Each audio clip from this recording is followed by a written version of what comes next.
വള്ളസദ്യകൾക്കായി പമ്പാ നദിക്കരയിലെ പള്ളിയോടങ്ങൾ വള്ളപ്പാട്ടിന്റെ അകമ്പടിയോടെ തുഴഞ്ഞിറങ്ങുമ്പോൾ ചെറുകോൽ പള്ളിയോടം എന്നും വ്യത്യസ്തതയാണ് പുലർത്തുന്നത്.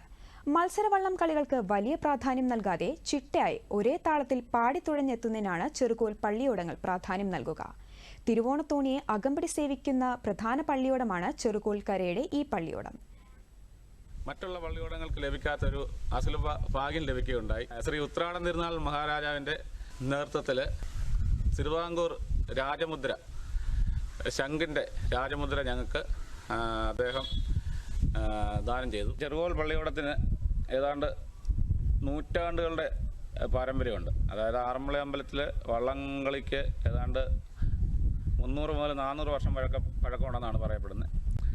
അത്രത്തോളം പഴക്കം വായ്മൊഴിയായിട്ട് കേട്ടിട്ടുള്ളേ ഉള്ളൂ. അത്രത്തോളം പഴക്കം ചെറുകോൽ പള്ളിയോടത്തിനുണ്ട്. കൂടാതെ 52 പള്ളിയോടങ്ങളിൽ നിന്നും വ്യത്യസ്തമായ തിരുവിതാംകൂർ മഹാരാജാവിന്റെ രാജമുദ്രയും ചെറുകോൽ പള്ളിയോടത്തിന് ലഭിക്കുകയുണ്ടായി.